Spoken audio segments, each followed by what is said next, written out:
It's 5:30, it's Wednesday, May 27th, and it's time for another monthly meeting of the Bristol County Water Authority. We call the meeting to order, and the second item on the agenda is public input. Since I quickly recognize everybody here and I don't see any members of the public, we'll move on. The first action item is regarding the minutes of the last board meeting of April 23rd, 2026. Do I have a motion to approve? Second. We have a motion and a second. Do we have any comments, questions, corrections to the minutes? No. All those in favor of approval of the minutes, say aye. Aye.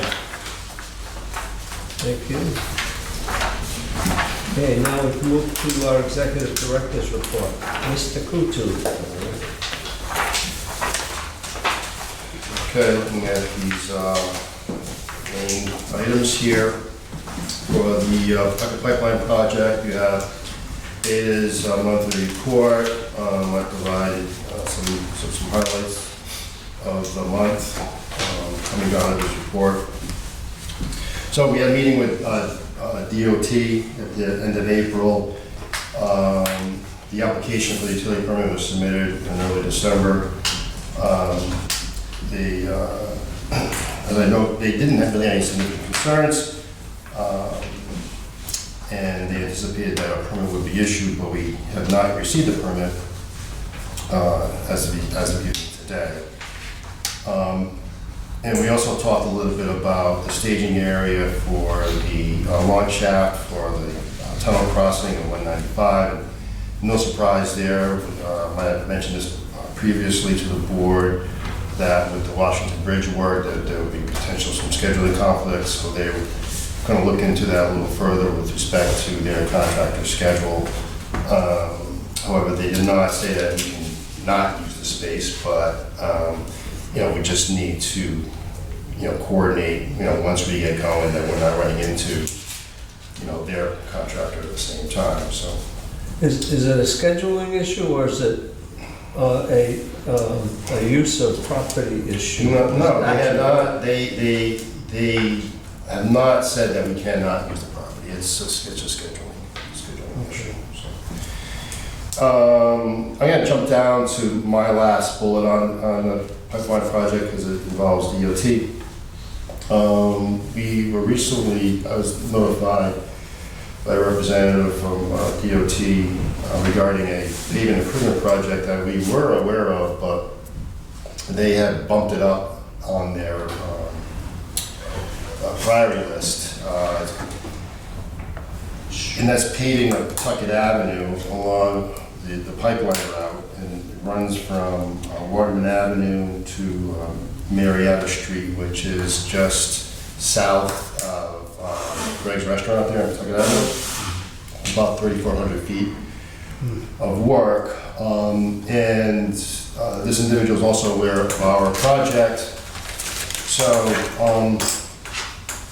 we're looking to see if there's some kind of coordination that can be done. Obviously, if either the pipeline work can be folded into the DOT project, and or if we can advance a project before they go in and actually pave that roadway. I mean, I think it's in what's best interest. The big issue here is, I know in the past that DOT would have a 5-year moratorium once they did the project, that you couldn't open up the road again. Is that still the Well, yes and no, but I think it's more, they spend a lot of time, money, and effort paving a road, and then someone's going to dig it up, and 2 years later, no one looks good. So there's the possibility we could bid that portion of the job out. Potentially. Either that or fold it into the DOT work. So I'm still waiting, we're still going back and forth on this a little bit. They have a bid opening for this project next week. So it's kind of fast tracked. It's part of next week? Yeah, but yes. But they don't anticipate that section of the road being paved until the end of 2027. Because it's part of a bigger project involving the the Henderson Bridge work that was recently completed in East Providence with the new roundabout. They're going to construct a kind of new kind of a parkway from the roundabout tying into North Broadway, and some federal funding became available from that project, and so they shifted that to this Pawtucket Avenue.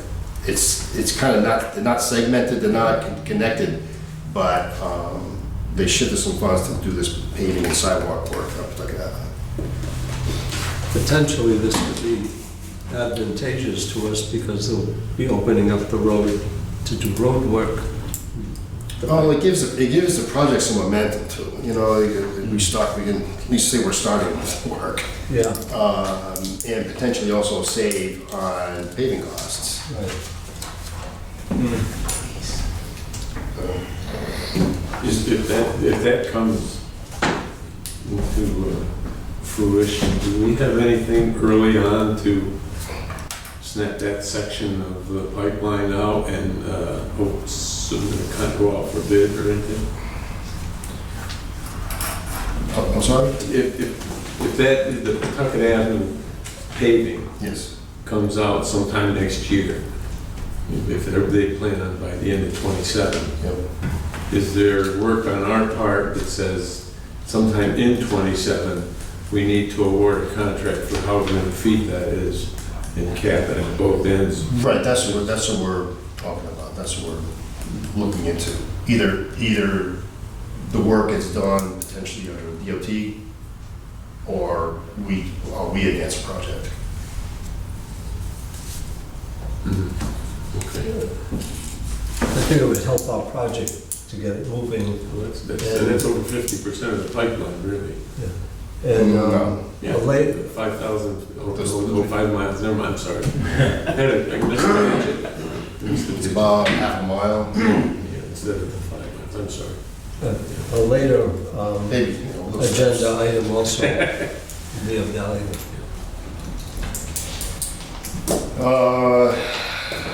So the other issues are just permitting issues. They've gone back and forth a little bit with the Wetlands Division staff regarding crossing at 10 Mile River, but they have comments back to them. And the other issue is the owner project management services, which is a item on the agenda later in this meeting. Okay, so for the demo. Can I ask a couple of questions on the beta report, or you want to wait till? No, go ahead, sir, yeah, so. Well, it was really a question for Joe, because they pushed to Joe, our legal counsel, in terms of the easement, so I was just curious, an update on easement, so that's, how that's tracking. There's one that I gotta reach out again, that we may have to condemn. And then there's one other. Was that the one with Rhode Island Energy, the other one? Yeah, I think there's 5 in that stretch. We've had positive engagements with 2 of them. 3 of them may be impacted by alignment. So the engineer is actually working on some coordination with Rhode Island Energy and some other utility conflicts that may mitigate the need for those easements. So we haven't re-engaged them after we kind of got them on board conceptually to solidify the alignment. So that's still evolving. Yeah, there's, where we need the majority of the easements is on the stretch along Waterman Avenue, and just recently, Rhode Island Energy has been installing new gas lines in Waterman Avenue, potentially within our corridor, the corridor that we were looking at. Mayor's actually trying to receive those plans to, incorporate them into our project plans and see, where the new alignment may be. Yeah, that was my second question. They said they contacted Rhode Island Energy Engineering without success. I was like, what does that mean?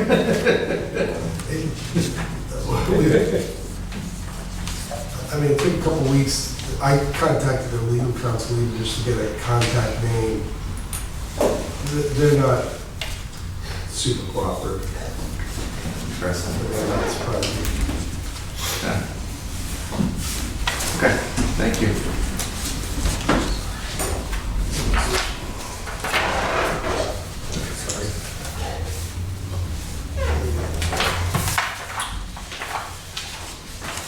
So, we are currently out to bid for the demo of the plant. Bids were advertised on May 14th. We had a pre-bid meeting yesterday. We had three contractors for the plant, and those bids are due on June 11th. We have the 30% schematic design plans for the new operations/maintenance garage completed by Park Corporation, and they will be reviewed and discussed as an item in tonight's meeting. For the dam removal project,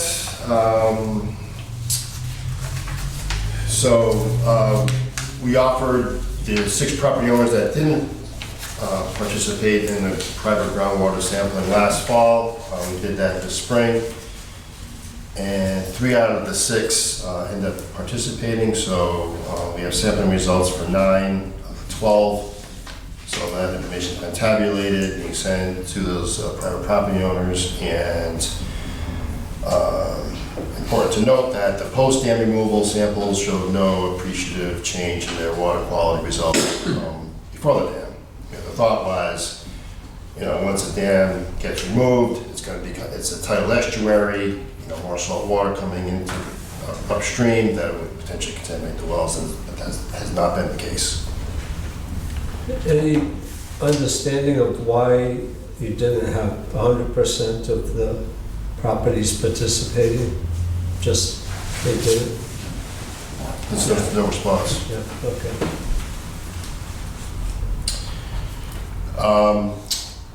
Park Corporation would say the Bay continues to work on finalizing plans and current documents for the removal of the Shad pipeline.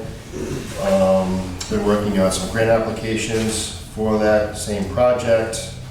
We did receive a positive response from the Restore America's Estuaries program, and so we're putting together a full proposal for that grant application. I also have an item on the agenda to discuss that project as well.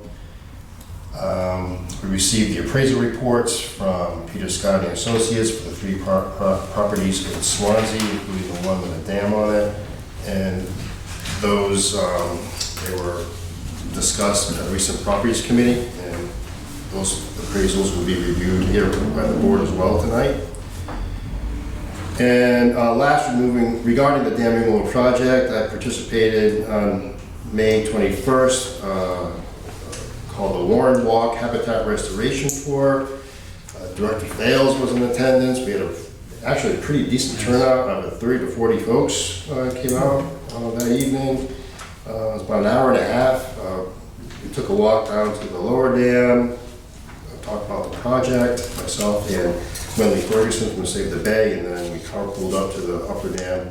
I was quite surprised to see so many people really interested in the project. It was a good community event. Steve, the 2 people who were there from PAR, did you invite them or did they come of their own volition? I reminded them that they were not getting paid. All right, yes. No, it was good to have them there and a couple of comments. No, they wanted to come. Yeah, Good. good. Yeah. So they were instrumental. They do a good job. Those 2 young engineer and environmental scientist. Yeah. Is that complete now, the upper end? The plantings and? It's to be determined. I think we may be doing there's going to be some additional plantings in the spring, some grasses, kind of like the lower level tier on the upper dam on the right-hand side. There's like kind of a shelf there, you can see.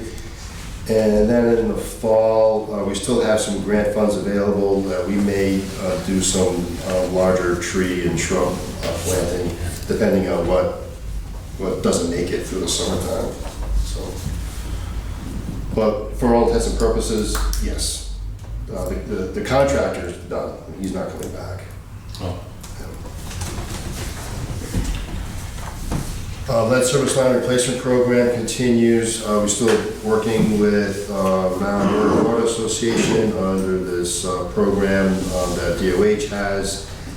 They are reaching out to customers still with the unknowns and also to validate those service lines that we presume that were non-lead. We've had some decent success. It says to date, 96 service locations have been validated, which is an increase of 35 from last month. I got the charts and the recent notes that went out to some of these customers attached. Water purchases, the graphs are there, nothing really very typical this time of year. We've did interviews for seasonal summer laborers this past month, and it looks like we'll be bringing on hopefully 2 this summer. We also conducted written know training, which is a requirement by the state of Rhode Island for all employees, conducted on May 28th, May 20th. Hydrant flushing is completed, flushing in the fall. And we'll be starting the annual report. We have started the annual report. We do the work all in-house once again, as we did last year. Printing will be done outsourced. So I'll be asking the chairman for your annual letter soon. Add to the report. That concludes my report. Thank you. Any questions of Steve? Moving on, I'm sorry, Mike, do you have anything you want to add? No, nothing really to add. Just kind of routine operation and maintenance going on. So you'll see you guys out in the system. Upgrading hydrants, replacing services, a lot of planned work, even though some unplanned breaks still come in. And the only other thing is we completed, kind of dovetailing into a lot of the work Randy does. We have a lot of computer systems, so we do maintain those. We try to keep them up to date. You'll hear about a lot of stuff, ransomware attacks, and things like that. So we do have a lot of computer systems, a lot of software, and we try to manage them as best as possible, follow the kind of industry standards for all that. And one of them is just keeping things up to date, and we did that with our SCADA system. So we had a vendor come through, update all the hardware, all the stations, and all the software. So we're currently up to date on that, and we'll tend to that accordingly as things come in. We get patches from the manufacturer and whatnot. But that's it. Colin, anything you want to bring up? I just have a couple updates on the capital improvement projects. 2027 one with Owen Fogarty, we just had a pre-construction meeting last week. It was Owen Fogarty, their subcontractor Walsh. There were representatives from DOT and Warren town officials, fire, public works, and police. The emphasis was coordinating their work, talking about the traffic patterns, detours that will be necessary because of the work. And they shared a rough schedule, and that includes construction to begin on Child Street early June, setting up the bypass and saw cutting and things like that. Where on Child Street is that? Basically right out here, from right before the bridge to Medicom, yeah. and then it goes, the whole project to Medicom, and then, so it's all in this area. What, I know this, what was the work that was being done on Medicom? I think they finally finished it last night. Was it gas work? Gas work? Yeah, I think it was out there. They were there for a while, yeah. Okay. They're still there. Are they still doing it? Yeah, they were there probably today. Oh, Oh, it looked like it was all cleaned up when I came by. They cut into where the church is. They cut the road and went right into the church property there. Speaking of cutting the road, Bowen Fogarty did their permanent patch also on Child Street and Gooding Ave, Naomi Street in Bristol. That was following their project last year. I included some photos from PAR on the bottom. And then no update on Ducon. We had talked about just there's a couple more quantities that they need to do, and we'll look at closing out that project. Okay, thank you. Dan, finance report. All right, let's get April. All right, if we go to page 4, April versus April. You see revenues down, and look at that one for a little bit because it didn't quite make sense to me. But it ended up being, I talked with Joe about it. It's just, we have one community that has a really big commercial activity, and that hit a lot last month. When I have to do an adjustment every month for unrecorded revenue. When I reversed that revenue from last month, March, in April, and then record April's, it ended up looking like it was down. And it's just a really a timing regarding my unbilled revenue. So that's why that kind of looks down for April versus last April. The expenses for April are about $16,000 lower. The big things are really professional fees are down. Last year we had some North Farm expenses. Obviously we don't have any of those this year. And operations, it looks like it's lower for salary. That took a little bit of, I had an idea what it was, and it ended up being that we had an employee retire last April, so we had his remaining vacation time paid out. So that's why that decreased versus last April. And those two decreases were offset a little bit by the purchases of water being increased for month of April. And when we look at the 2 months through April on the next page, page 5, revenue is pretty flat, it's down 0.9%. That's pretty good. Expenses are down just a little bit too, just under 2%.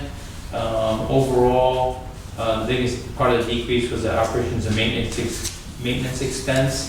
That had to do with some timing of some items that we got last year versus not having that this year. There's a decrease in professional fees, as I mentioned, with North Farm last year, and then no Carney expenses this year. And those are offset a little bit by admin expenses, kind of look like they're up, and that's really the, this year I decided to fund the OPEB trust every month instead of waiting until the end of the year and doing it in one big lump sum. I think I mentioned that in a prior meeting or so, and I just decided to do that this year. Makes more sense. If you go to page 6, we have the budget to actual. So far we're over budget in revenue, about 6%, which is good. Expenses are under budget, about 9%. The three biggest areas there, again, similar to the other areas. Professional fees were lower, just due to timing. We haven't had a lot of legal costs and engineering costs through April yet. Water is a little bit lower. Again, I try to budget water by the historical purchases, and it's just not quite lining up 100% yet. The water purchases expense by is consistent with last year. Operations maintenance expenses, again, lower due to timing. For operations expense, I really divide that by 12, whereas those things kind of fluctuate based on need, and we haven't had much in the way of need in that expense category yet. Pages 7, 8, and 9 are the dollars billed and gallons delivered. We got a slight increase, well, good increase in dollars billed, 4.83%. Consumption's up a little bit, 1.5%. Obviously, the difference is pretty much the rate increase of 3%. Debt service ratio for April on page 9 is, is 12.46%. That's down a little bit since March. We have payment go out in March, that's why. And then the last one is the pension report. I got a pension summary report. I don't think I had this last month because they were late. For the month, this is a good month to have. Last month was not good. There was a large increase. It was $236,000 increase in the balance for the month, largely due to unrealized gains for the month. And investments are up from the plan year, which again is July 1st to June 30th. Investments are up $260,000 and change since the beginning of the plan year. Unfortunately, this page of the report doesn't provide that as well as it did in the past. And the balance as of the end of April is just over $4.1 million. In that report, the pension trust report. Yep. And it says at the top, the investment objective is growth. Yep. Which sounds good over the long term. Do they modify that on a seasonal or annual or any type of basis? Do we have any real input on that? They will modify that. They have parameters, 30% in this, 60%, and they'll adjust that as things go. So if something, really starts growing, they'll sell some of that, they'll lower that, stock input, and then buy some other bonds. So they do that as they're going along. Okay. During the course of the year, as things appreciate and depreciate, they'll modify that as they see it. And again, they have a range, so like we say 55 to 65, so they're not gonna do it every, month. They just see, when it starts getting out of range. Do they ever give, quarterly reports on what they think the market is going to do or anything like that? And how that might affect our We have investments? doesn't the guy come out annually, or don't they come out annually when we go over the investments that are in that? I think they do. We usually have a meeting pretty soon, that they go over the investments and recommend whether or not some are meeting the criteria that they established to stay in that category. Yeah. But nothing quarterly. Yeah. No, but generally, the market, and I think this, what I hear, generally the market is doing well, but it seems odd that it is doing well. And that a few months ago, the perspective was that everything is very uncertain. And so I know a number of investment managers were recommending changes here, there, and so forth. And I'm just, when I opened this up the other day, I said, investment objective growth. That's good. But It's still so I was long-term. just wondering about it, so. Yeah, they still look at it as long-term, right? The same conversation. And like you pointed out over the last month, that we're back in positive territory for the year. Last month it was down 26,000, so it's volatile, but it is in a growth strategy, for the long term, so they're not gonna panic and make mass changes. Do they send you a report every month or every quarter of which investment changes they've made? They might be doing this. Well, they do. They send me a report every month, and I'm sure I can go through that and look at this. And they try to stay within that range of, say it's 60% stocks, 30% bond, and 10% cash. So they're selling and buying stuff anyway. Pretty much consistently. Consistently, yes. Yes. Like I said, I believe they have a review every year with the investment company, and they kind of go through the investments that they're in, and kind of well, this isn't hitting our tick marks for these three categories. We recommend Changing your approach. Is that that's 457, 401A, all right. That's what that is. No, you're paying the fees. They should just be doing that as a matter of course. They probably are. But no, we don't get anything quarterly, but I do get the monthly reports. Okay. This is 22 pages, you can see at the bottom, there's 22 pages of. Thank you, Dan. Any other questions of Dan? Dan, you want to know, so, just want to let the members of the finance committee know that, so the audit has been ongoing, Yep. and we hope to have a draft shortly. Yeah, I'm gonna reach out to them and make sure we get a draft and, you know, in time for, we can have a finance committee meeting to review them or hand them out. Yeah, so, so I think in the coming weeks or so, sometime in June, I'm gonna try and schedule a meeting with the finance committee to review the draft of the audit. And there's a couple other outstanding items that Dan and I have met with some folks on regarding the pension plan and the investments.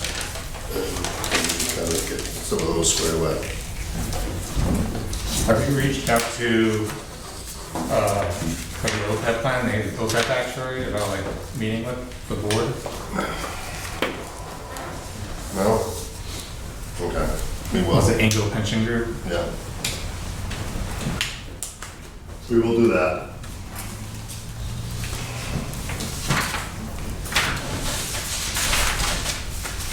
Okay,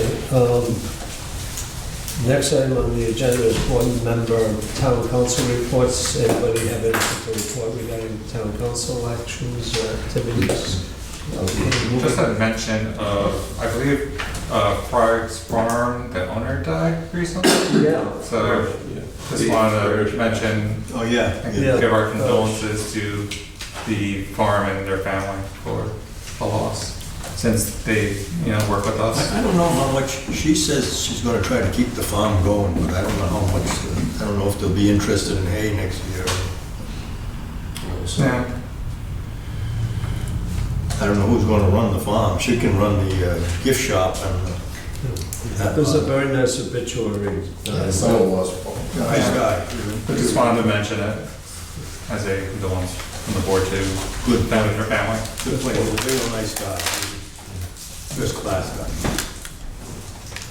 Okay, the next item on the agenda is Properties Committee, the presentation of the schematic design plans for the proposed operations building. Oh, we've been waiting on this. We did meet, I don't remember what the date was, Last Wednesday. Wednesday, whatever that date was, we reviewed the 30% drawings that were presented by the contractor. If there's any questions to him regarding what we wanted to do, how he wanted to do it, but we approved or agreed with the 30% design recommend going forward to the 50 is next? 60% design. Any questions? I think everybody had a package, you saw some stuff in the drawings, the conceptual drawings, the E-size drawings. The plans are pretty well looked. Good set of drawings there. I kind of pulled out just some of the, you know, kind of more important pieces there. And the memo kind of describes some of the details that we kind of move forward with. You can see here some questions from the policy committee we were asking. That's rude. From Serpentine Road, you had one access to the building. My personal opinion is that two more. The size of the doors, in my opinion, and when I asked the review again, the doors are 24 foot wide. Those are gigantic doors. So I think they're probably 20 feet. I don't know the height, I don't remember that part. But it is a significant size door. We want to stay with that and reduce and so on and so forth. Solar power, asked if we left it with a question, can you substitute the solar for a different location by putting it on the building?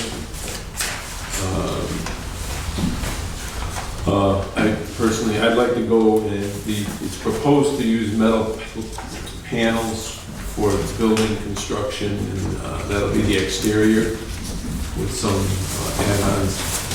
I would like to go and see one, so we're looking to see where there is a building with that type of material, how hard it is to clean, if it's been in the sun, what kind of degradation has been there, and so on and so forth.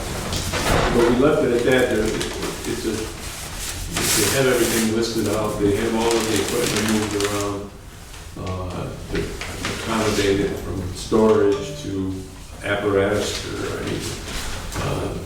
their equipment being in air conditioning and the accommodations for the employees at the entrance, and we would see public entry also in this venue versus here's the only public you could get to versus somebody going over there. I would assume like a contractor could go over there and talk to them about what their drawings look like, and they would have all of that. So, but anyhow, we resolved to pursue going to the 60% drawings, and we'll get those with the specs and see what happens with the questions that we asked at that time. So, Bob, what was the issue with solar again? well, It's 5%, yeah, 5% requirement, yeah, you have to have a certain percentage. you know, under. My comment was you're gonna put it on a metal roof. I've seen several installations of solar throughout Bristol. I've seen several instances of leaks. I know metal buildings such as this, and it's gonna move. Well, I don't know what kind of guarantee you get out of it. What are we really gonna get out of the 5% coverage of a solar? So I asked, one, can put it, we came up with the committee to, can you install it, for instance, on this building, which is more structurally sound? Two, can we waive it? Do you need to have, is it possible in this the wonderful world to planning and scheduling and so on and so forth? Can you waive the requirement for solar? That's got to go out and be asked, you know. I guess I asked, why would we want to do that? Why want to do what? Wait, solar. Why wouldn't we want to use solar? I mean, with the energy costs going up the way they are, to be able to, you know, generate our own electricity seems like a long-term cost saving. Yeah, so how this came about was, you know, as part of this design plan, you know, they do a code review, right? And so, you know, we're told that, you know, 2024, State of Rhode Island adopted the latest like energy code, and so it requires, you know, commercial buildings of 5,000 square feet or larger to have the ability to generate a certain portion of their energy needs by on-site generation. So they kind of just provided this schematic, and I put it within the packet. Kind of shows like the whole entire roof square footage, and they showed this little small area of what the solar requirement would be just to meet code.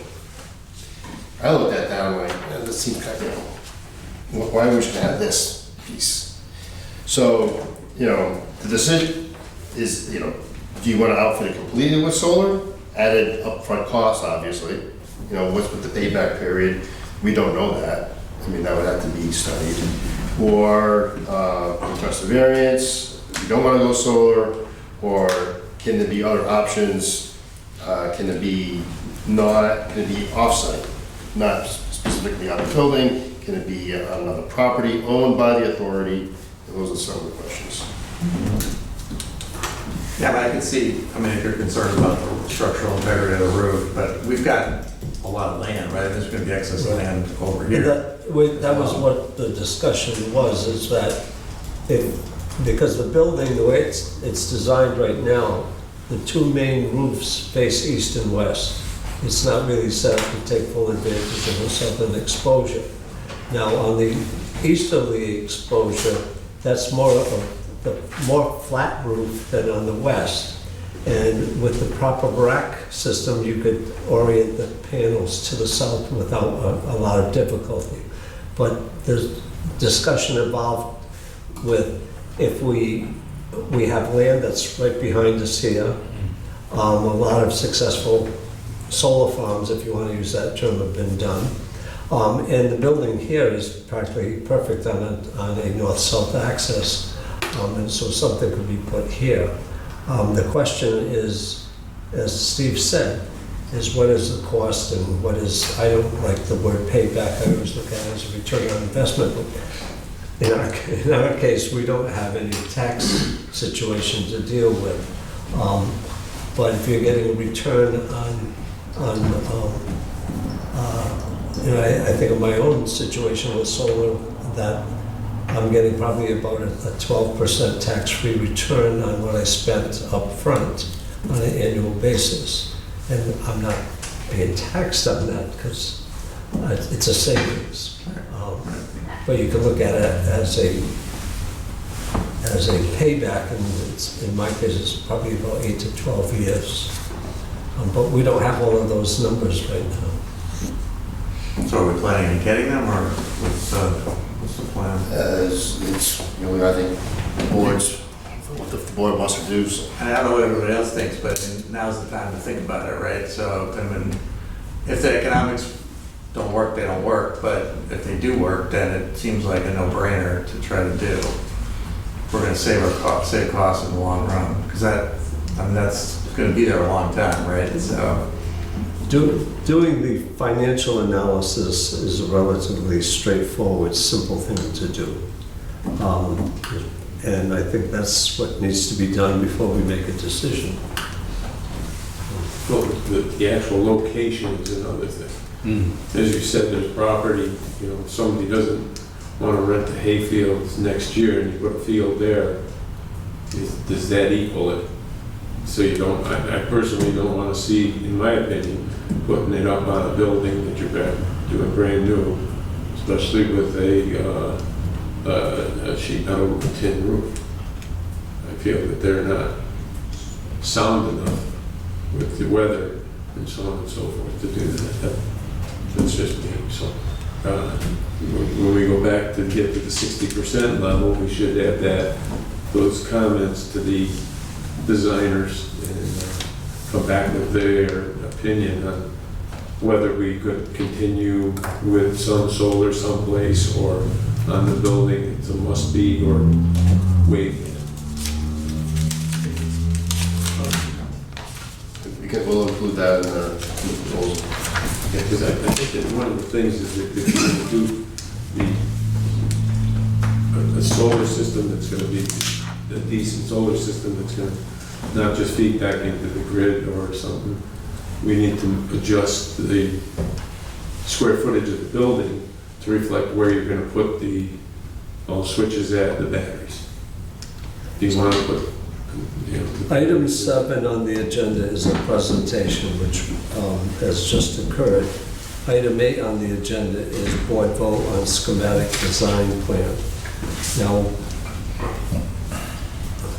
hearing over here, hearing over there, it's an easy thing to have a motion that says agrees with the Properties Committee to move it forward from 30% to 60%, and at the same time evaluate the solar option more fully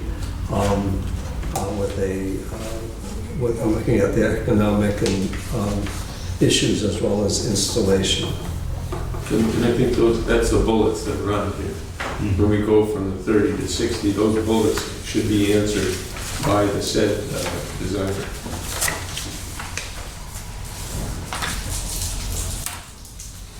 I'm sorry. Okay.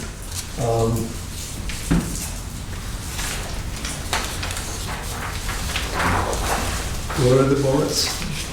On the meeting minutes from the 21st, we talk about the committee agreed with the square footage and everything else. The questions were the additional overhead doors, the size of the overhead doors, further review on the need for solar generation, questions regarding various process or off-site generation. You're referring to on the first page of the memo, Yes, sir. the Yes. four items there. Okay. Yes, so if from the committee, we recommend going to the 60% level and giving this meeting minutes and for the schematic plan review to the designer and say, come back with answers on these things. You know? Okay, so what we will be asking for is, I'm trying to form this into a motion. You want to move it forward from 30 to 60 and address these four bullet points. Yes. Okay, that's your motion. Second. Thank you. Well, I have two other questions before. Okay, get there. that's appropriate. Maybe this isn't a real property thing, this may be a personal property thing, but I was just curious, things on security and cameras and all that, is that a consideration now as part of this, or is that just kind of later? No, so it's considered now. I was just curious. The site is, will have a full perimeter fence and a full site security system. It'll just be an extension of the work that we recently completed this past year. We upgraded all our camera systems here, so we'll just work with the same vendor on, outfitting the new property, the new building. Okay. With that. Yeah. Okay, that's great. And then the second question, which again, I'm not sure it's directly related, maybe it's a separate discussion later, but we're going to be talking about owner project management for the other project. Are Yes. we considering that for this, or do we not feel it is necessary? No, it'll be part of this project. So Mike and I, we've had some additional discussions with the project team, since we've received these documents. We feel the best way to procure this project is doing a typical design bid build. So we'll be looking at advancing these plans from the 30 to 60% level, answering the questions here. At the same time, these plans are also close to the stage where they can start the permitting process. So as they're advancing the plans, we can start the permitting process because we need to go before either CRMC or DEM wetlands. Who's going to take control of that is still up in the air because of the recent change from freshwater to tidal. They still haven't made that decision yet. We're going to need a DOT permit for Constant to Child Street, a state roadway for utility connections. And most importantly is the local permitting process. This is considered a major land development project under the town of Warren. So we'll need to go through their very public process for the planning board, master plan, and then master plan, preliminary, final plan. So they can also kind of start that process. Okay. Mr. Chairman, I'd like to suggest that we ask our legal department, look into the original legislation that created the Water Authority, just to see if we may be exempt from some of those regulations, like planning board, local planning boards, or just to see. I don't know if there is, but somebody may have snuck some of that in during the creation of that legislation. I don't know if on the top of my head, I would tell you no. I'd be happy to look at it, but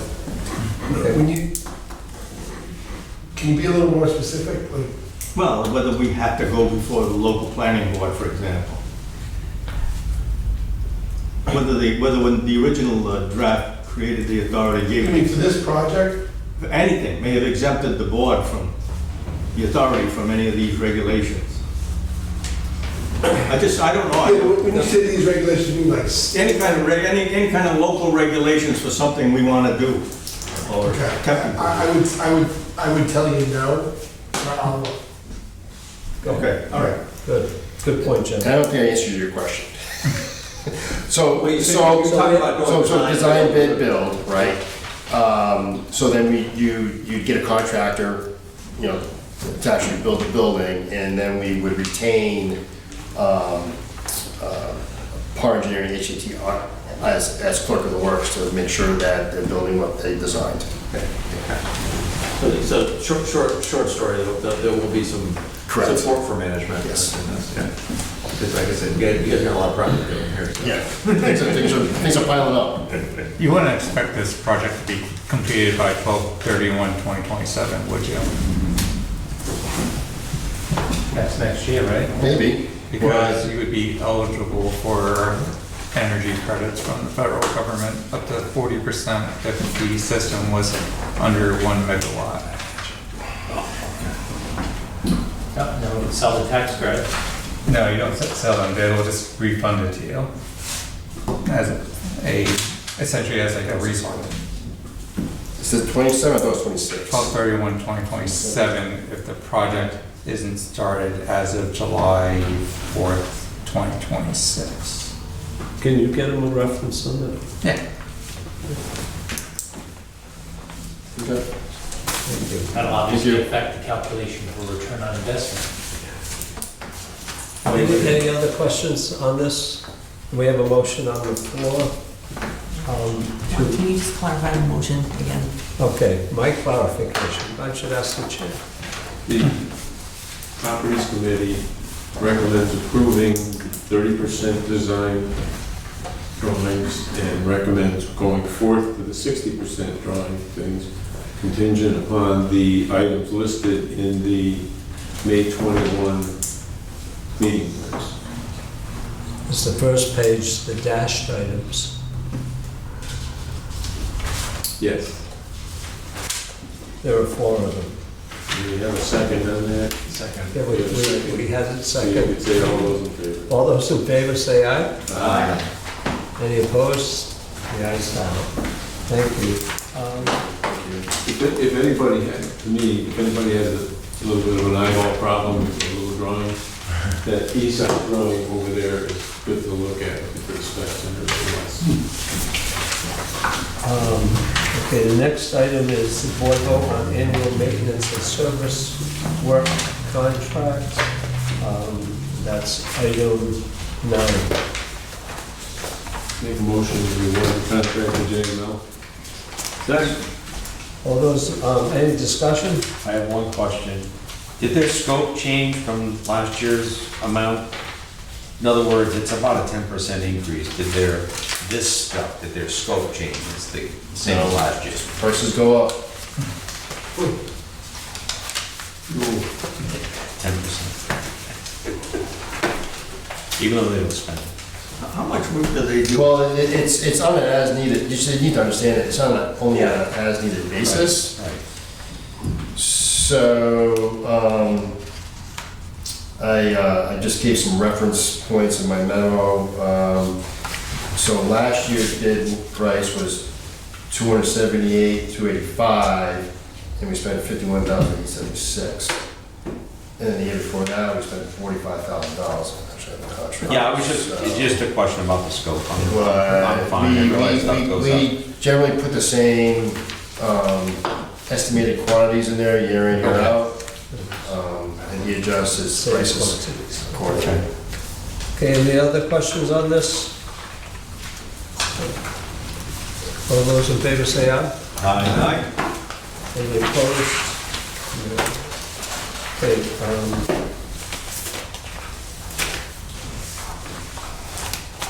next item on the agenda is vote on annual water main and pertinent stock materials contract. I have a memo from the director with a proposed motion to approve or deny the FY 2027 water main and stock materials bid award to the respective and responsive low bidder that meet the specification for each item as presented. Motion to approve. Second.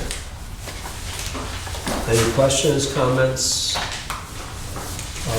All those in favor say aye. Aye. Next one is board vote on commitment to fund the removal of the abandoned Shad factory pipeline. We have a memo from the director outlining the issues. He has a proposed motion to approve or deny future funding for the removal of abandoned Shad Factory Pipeline up to $1.5 million and for BCWA to continue to seek and apply for available grant funding. So moved. Okay. There's two excellent aerial views of the project area and so forth. Have any questions, comments? I can tell you firsthand, I went out canoeing in Denver probably about 10 years ago, and I went ashore right alongside of the Shad Factory pipeline, and it was a scary sight. It was horrendous. That was at least 10 years It ago. was scary 20 years ago at Wampanoag. Yeah, if anybody's ever interested and wants to take a tour down there with me, let me know. I can make an arrangement with the Swansea Country Club. Has been very helpful. I mean, the pipeline is on their property. They actually own the property right to the river. So they have an interest in having the pipe removed. So, but you give us a golf cart and drive down and get a nice tour of that pipeline. It's pretty interesting, actually. But how they selected that route in the first place, I don't know. It's there for us to manage now, and we just hope that doesn't really break apart. Hopefully we can get it out of there before anything really happens. The matching funds. Yeah. 20 years ago, the intent of the Bristol County Water Authority was to rehab the Shad Factory pipeline, and they were before the Water Resources Board on this many times, and the Water Resources Board was in favor of it. The project was very problematic in that our neighboring town didn't want anything to do with it and would probably give out street permits. And so it was becoming more and more difficult. And then, when you saw the pipeline, you realized what a enormous job this was going to be to rehab this or replace it, because it's all in wetlands. And fortunately, we don't have a need for that any longer because we don't take water from the Shad Factory reservoir. Back then, it was really something. Primary Hopeless wouldn't even let us do No. this for. Right. No. So, we have a motion on the floor. No. We're asking for a motion. To allow the continuation of the shed. Okay. Second. All those in favor, any other questions, comments? No? All those in favor say aye. Aye. Any opposed? Unanimous.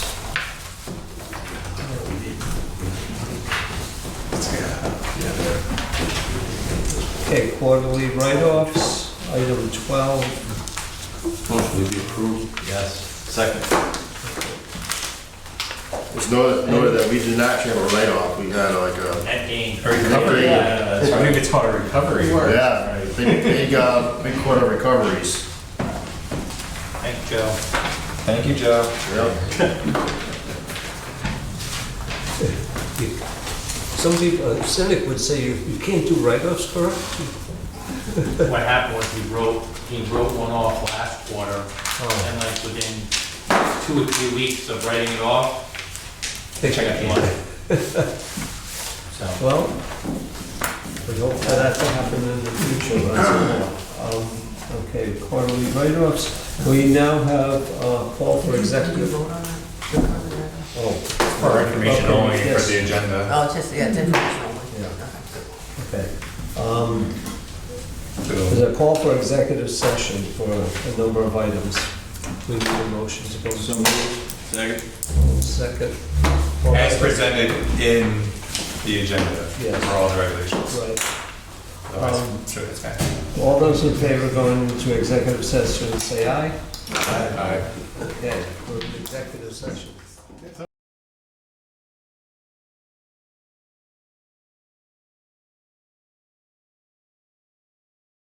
Session now. Motion to seal the minutes.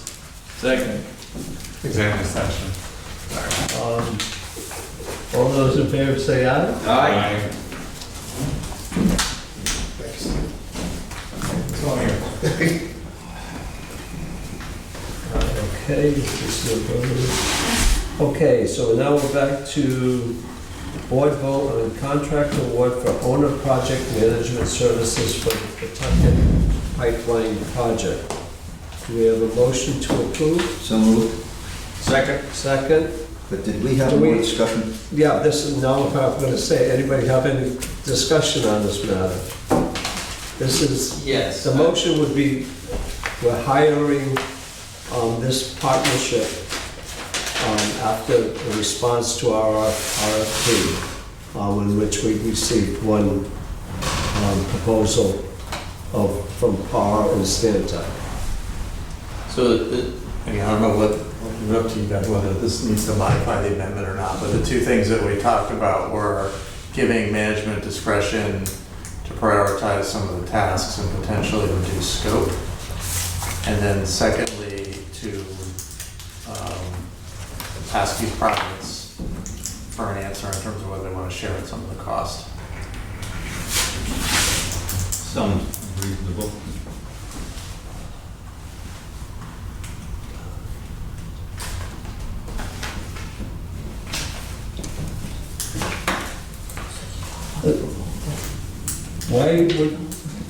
Why would you think the director doesn't have the ability to direct the company to a certain task?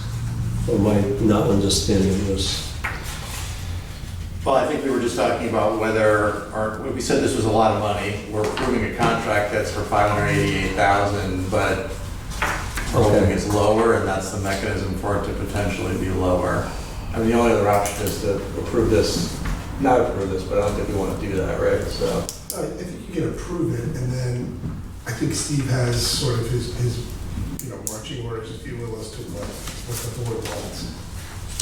Well, and he can always report back to it, but I don't think that affects the vote, unless you would vote differently. We go back to, I think whether these things need to be specific into the motion or not, it's fine. You understand what Yes. we're asking about, so that's all really not. are you asking him to go back and renegotiate this? No. Okay, that's everybody's understanding is, it's as is, where is, as presented, right? We're not trying to renegotiate this. Okay. All right. So they don't necessarily have to incur all those hours, is what we're saying. Yeah, what we could amend it to is to it not to exceed. Make that clear. So amended? So what's the motion now? What was the amendment? To not Not to exceed exceed. the hours stated in the contract, in the RFP. That's what the proposed motion says.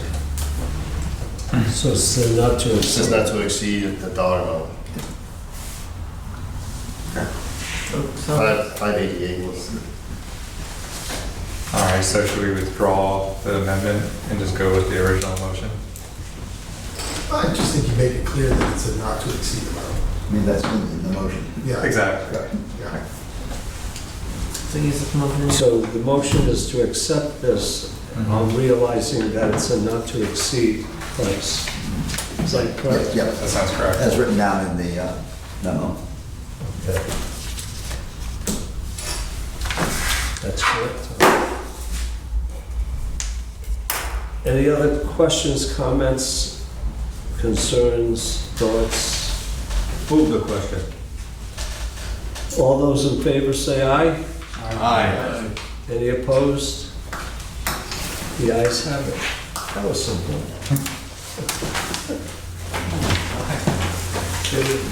Okay, the last item on the agenda is the next scheduled meeting, which is listed here as June 25th, 2026, which brings us back to the original Thursday night meetings.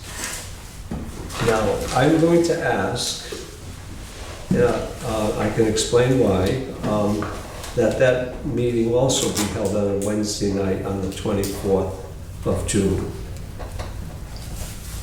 to accommodate my schedule.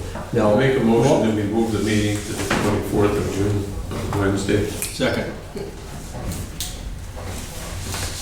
All those, any discussion? All those in favor say aye. Thank you. And do we have a motion to adjourn? So moved. Do we have a second? And all those in favor? Yeah. So now I'll tell you why I need that. We didn't want to hear that report.